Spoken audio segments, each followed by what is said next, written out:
Hi, I'm Stu Friedman. I'm a professor at the Wharton School at the University of Pennsylvania, and I'm the author of a new book called Total Leadership: Be a Better Leader, Have a Richer Life.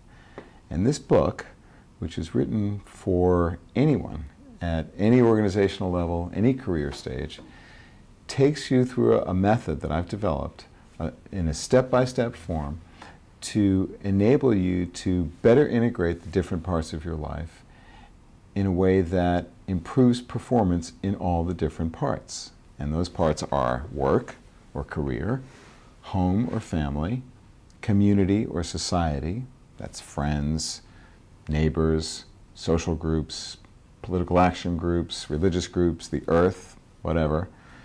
And finally, the fourth domain of the private self, and that's mind, body, and spirit.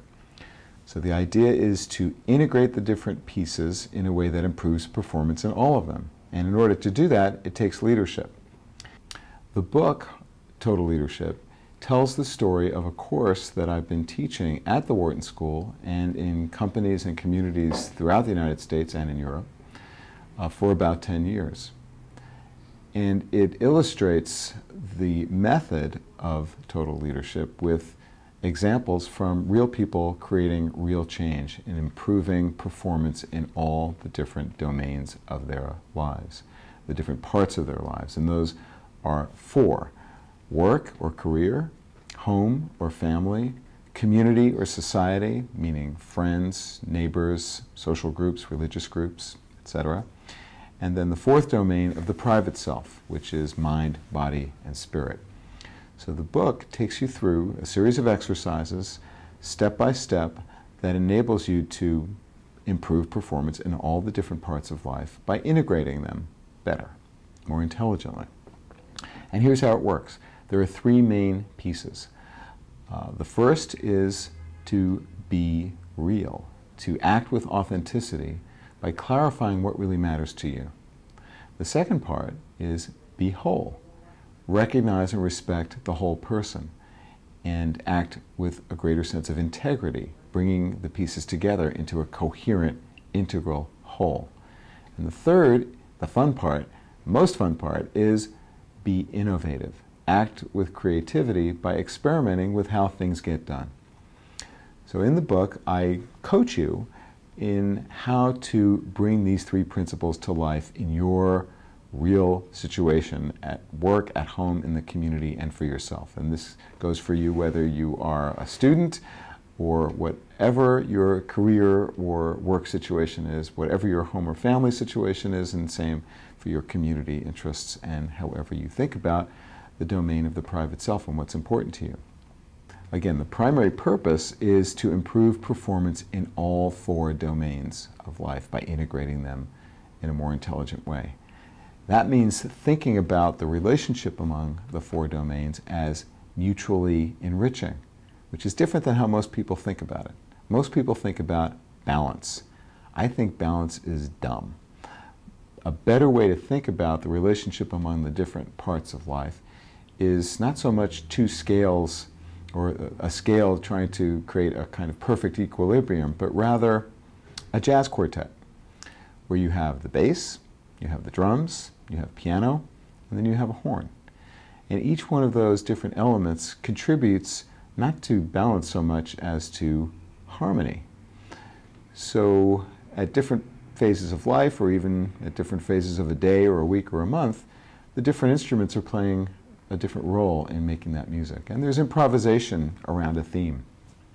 I find that this is a better way to think about how to bring the different parts of life together for mutual gain, for the sake of harmony and reduced conflict, and, most importantly, better performance.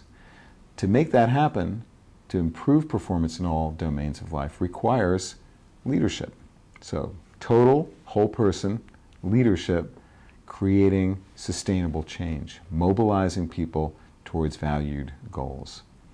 Let's go through those three steps. To be real is to clarify what really matters to you. So what you'll do in the first part of the book, after thinking about your goals for why you'd want to do this kind of approach, is to think about what really matters to you by looking back in your history? What are the 3 or 4 critical episodes in your life that have shaped your values, that have determined who you have become to date? How have those incidents shaped your most cherished beliefs and what you hold most dear? So you'll write about those, a paragraph or so to tell the story, and then think about how those events have shaped your values. You'll also look forward. Write a few paragraphs or a page on the impact you're having on the world, the legacy you're going to be having, leaving 20 years hence. What would that look like? So you write about that, think about that, and again, that helps you to clarify what really matters most to you today. You'll also look at a set of core values that many different people have used to describe what's important to them as leaders in the different parts of their lives, and choose the 4 or 5 that are most relevant for describing you and what matters most to you. Also, in this Be Real first part of the book, you look at the 4 domains: work, home, community, and self, and take 100 points and assign them to the 4 domains to indicate how important each one is to you. So if work was everything, you would have 100 points at work and 0, 0, 0, 0 for the other 3. If everything was equally important to you, well, then it would be 25, 25, 25, 25, or something in between, which is mostly what I usually see.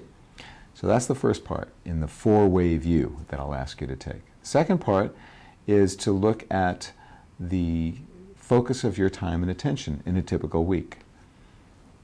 Where do you focus your attention in a typical week? Take 100 points, allocate that 100 points similarly to the 4 domains. And then look at how things are going. Are you satisfied with how things are going in each domain and overall? And how well are you performing? If I were to ask the most important people in each domain to rate your performance, what would they say?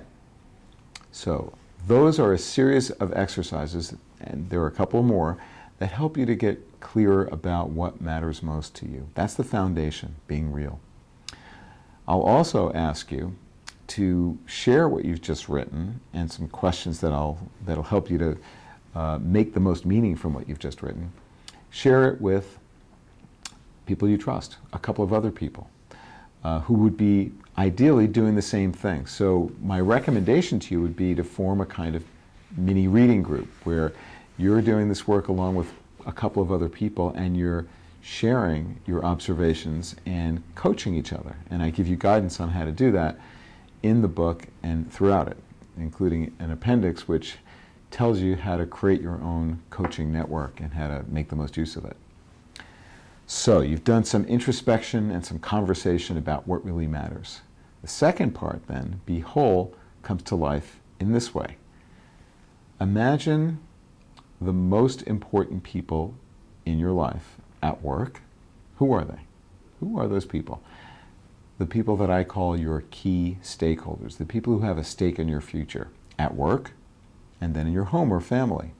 Who are the most important people?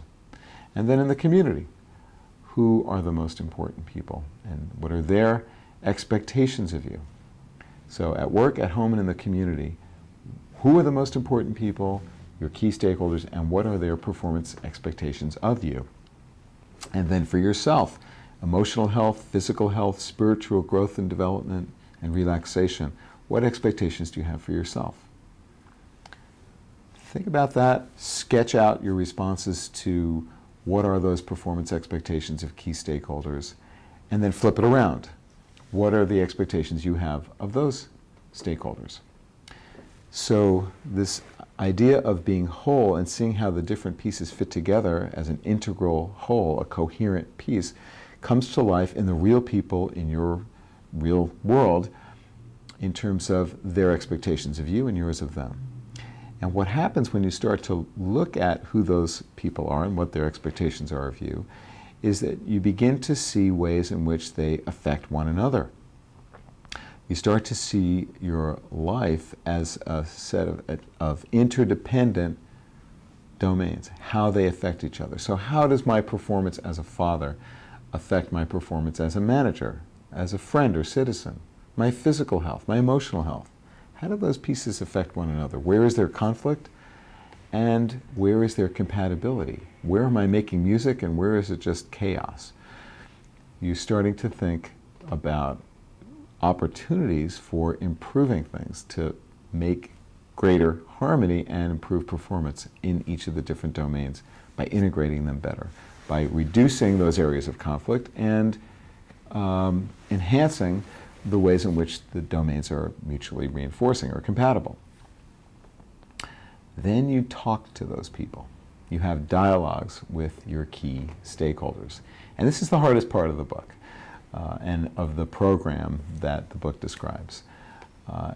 Because it's not easy to talk to the people who matter most to you about what you really need from each other. But throughout that section of the book, I give examples and guidance on how to undertake these dialogues in a way that helps you to have a better, more realistic sense of what the people around you really need from you. And here's what typically happens. And I've now coached literally thousands of people through this process. What typically happens is two very important things. First, when you tell someone, you're one of the most important people in my life as I think about my future, and I'd like to talk with you about how we can strengthen our relationship in the future. Are you willing to do that? Most people will respond with feeling flattered or honored by your interest in having that conversation. So right there, you've taken an important step forward in doing what leaders must do, and that is to connect with the people who matter most to you.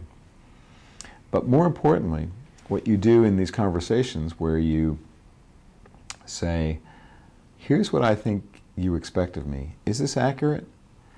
When you make that request of key stakeholders, what typically happens is this. You're going to be partly right and partly wrong. And the way, if you're like most of the people who've done this before, the way that you'll be wrong is that what you think they expect of you is actually going to be a little bit more than what they really expect of you.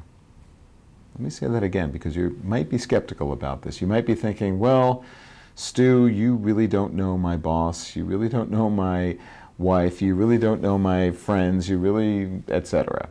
And of course I don't.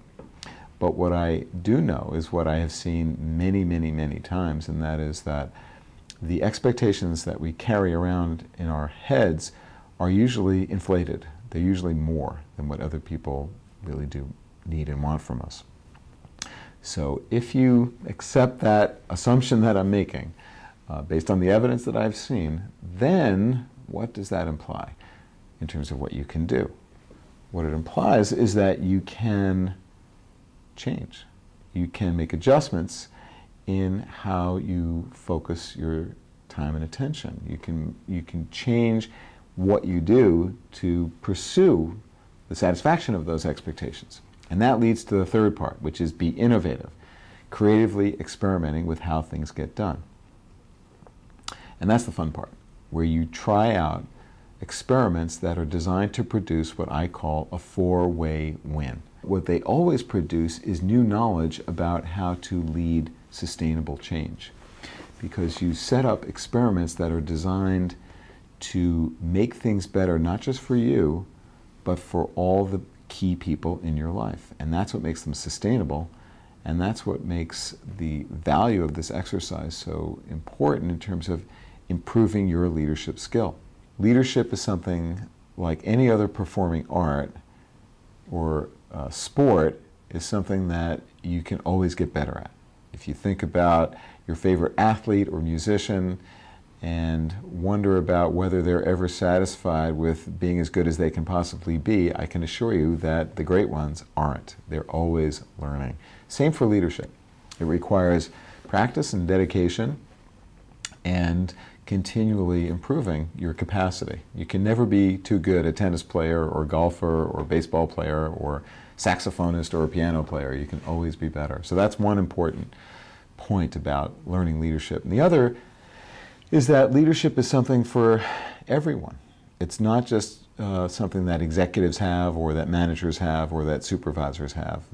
Leadership is about mobilizing people towards valued goals, and that's something that you can do in junior high school or when you're retired or when you're doing anything really with other people trying to get something done.